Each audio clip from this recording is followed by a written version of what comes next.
Right now, this client's video is blowing up, and you can see it was an old video, almost a year old, at 27 days before it started taking off. What I wanted to show you in today's video is what we did right here to make this happen. Because this was a small channel, under 500 subscribers, when this started happening, and I'm seeing this work even for videos that aren't almost a year old. Howdy everyone, Nate here. The technique that we used on this client's channel is what I'm calling a channel remaster. This is essentially where you are taking the content on your channel and making it as appealing as possible to the YouTube algorithm. So here is what it looks like. One, we're limiting the amount of content that the algorithm has available to pull from and show to our audience. Two, we're creating what I call content chains with the structure of our videos and how they're strung together such that it's easy for our audience and the algorithm to clearly see that this video belongs with this and this and this. It creates a binge factor. And three, with our previous old videos, like the one I just showed from my client's channel, and our new videos, we're intentionally weaving them together such that every new video I publish has a likelihood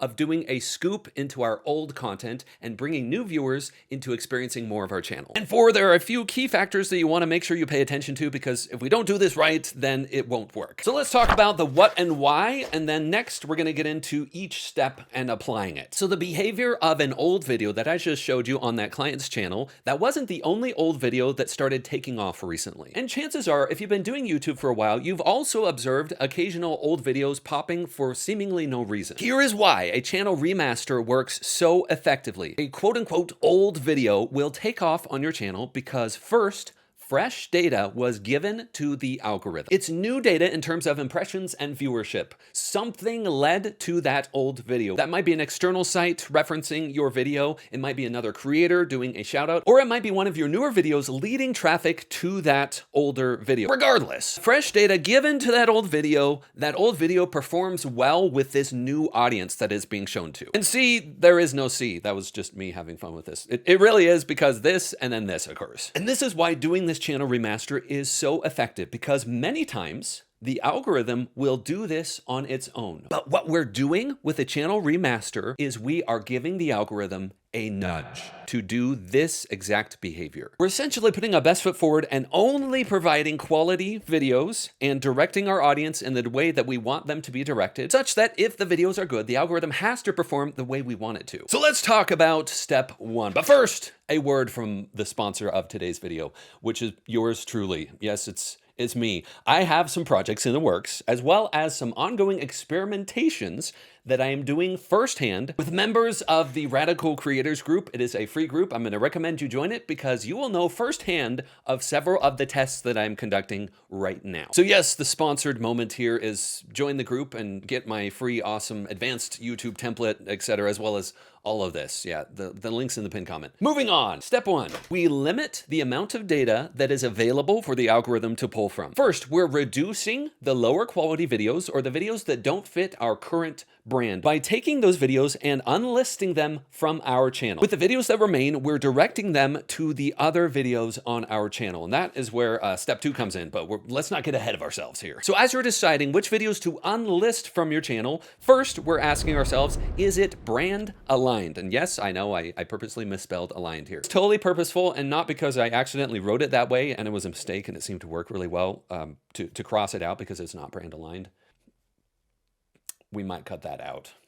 Now, when we say brand here, we're talking about how you are approaching content and the way you are directing your audience. Is the content current to the value you're providing and the entertainment you're looking to give to your audience? So we're going through each of the videos on our channel. If the answer is no, then we're going to unlist it. Next question is there a newer, better option of this video already existing on my channel and this old video is not getting viewership anymore? If the answer to that is yes, then we are going to unlist the old one. As an example of this client's channel, they're in the history entertainment space. There were a few older videos that were kind of off from the main historical themes and branding we were going for with the channel. So what we did is we unlisted those old videos to redirect all the future traffic and the future success and explosions of videos to these very on-topic quality videos that the algorithm could pull from. Why this works so well is because it's enhancing the natural YouTube algorithm behavior. YouTube's algorithm already does this naturally. They say, hey, a bunch of new viewers came to this channel from a popular video. It's performing well with a broader audience.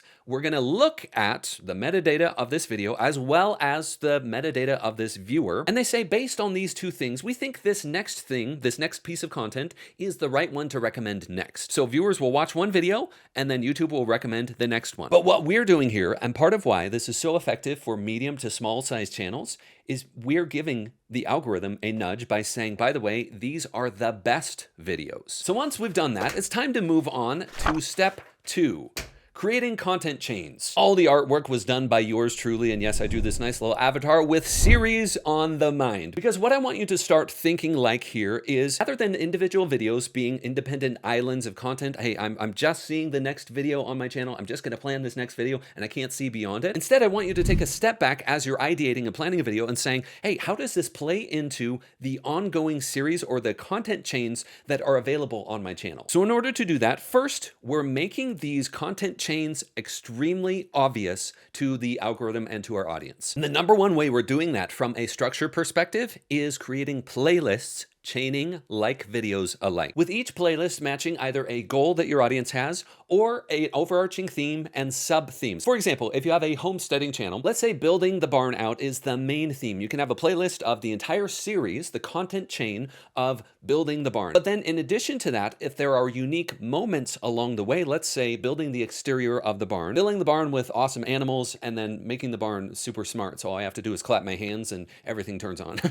Each of those things could be independent playlists that are mini content chains. Are you getting this? The value of this is so good because it matches audiences' goals, and we're making it extremely clear and obvious to the algorithm, hey, these 5 videos belong together. When someone watches one of them, naturally, the next step is to watch the next one. And this is so effective because of what I call the binge factor. This is essentially where we are signaling to the algorithm, hey, when someone watches one video on my channel, guess what? They also watch 2 and maybe 3 and 4 and 5 and on. Now, for an example of what this looks like in action, you can visit the homepage of my channel. You can just click or tap on my name below this video, go to the homepage of my channel and scroll down and see what it looks like. Because if a series of videos work really well as a content chain, sometimes you can actually double dip on the user interface of YouTube. Case in point, I've done some workout videos from a creator, a fitness instructor called Caroline Gervin. And when I watch through some of these videos and I go back to the homepage, sometimes I'll have the next video in the series show up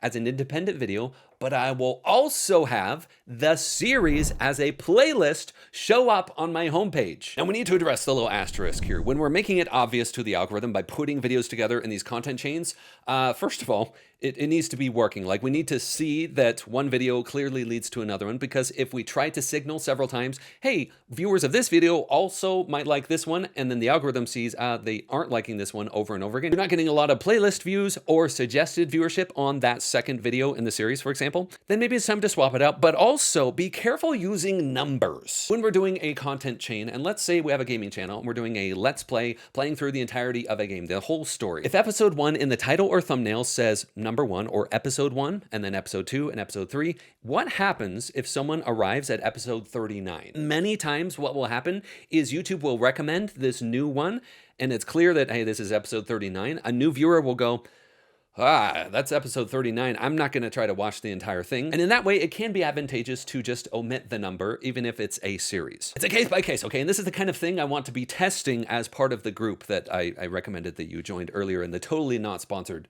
segment, because it's my group and it's free. Okay, there's another factor here that makes these content chains so effective. You can intentionally lead people through different formats of videos. I have a method I created upon observing audience behavior. I call it the fire method with 2 eyes, and there's different video types. Tinder videos tend to spread quickly, but they burn out quickly. Kindling is kind of a staple for your audience. And then logs are often bigger videos that have a slow burn over time. When you're creating a content chain, you can actually build it out such that the first video is a Tinder, the second is a Kindling, the third is a log, or some variation of those 3 things. Which, if you haven't watched the video about the fire method, I'm gonna talk more about it here in a moment. Next step, boop the the like button if this video is being helpful or eye-opening to you thus far. And insert a thumbs up emoji here as you're booping the like button. There you go. Thank you for doing that. But really, step 3 is this. Let's weave some videos together. What we're doing here, and I have rarely seen this talked about in this way, is we're essentially saying, as we plan a new video, we're going to build into it that the natural next step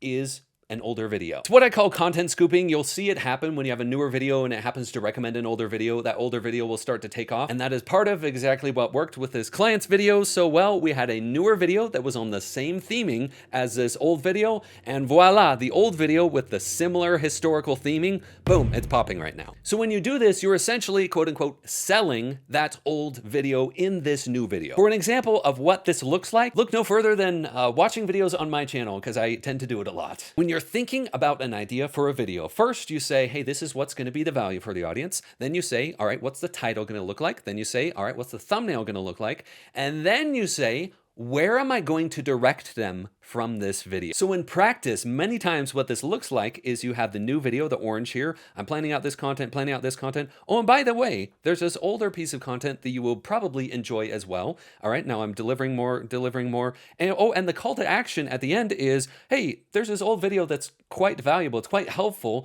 You probably want to watch that next. Or it pairs perfectly with this story. I built this barn. I've just finished with the interior. If you want to see what it looks like from the moment as we're preparing the land before we even built the frame, you better go watch that older video of mine. And that's what we're talking about with the call to action directing to another piece of content, because when we do that, we're creating the behavior of content chains where we're signaling to the algorithm that we create binge factor with our audience. And YouTube loves nothing more than creators that create binge factor with their audiences. Why? Because watch time literally translates into revenue for them. It's ad revenue for the YouTube platform. So as far as where to place those things, two best places, besides the obvious end screen, is the pinned comment. At this point, unfortunately, the user interface on YouTube, they've been gradually deprioritizing the video description. It's still good to have a library of links and all that, but the pinned comment is much more visible on any device other than TV, but that's a whole different video. Because now we need to talk more key factors, a bit more of the make or break. First, as you're going through and you're eliminating videos or you're unlisting videos from your channel,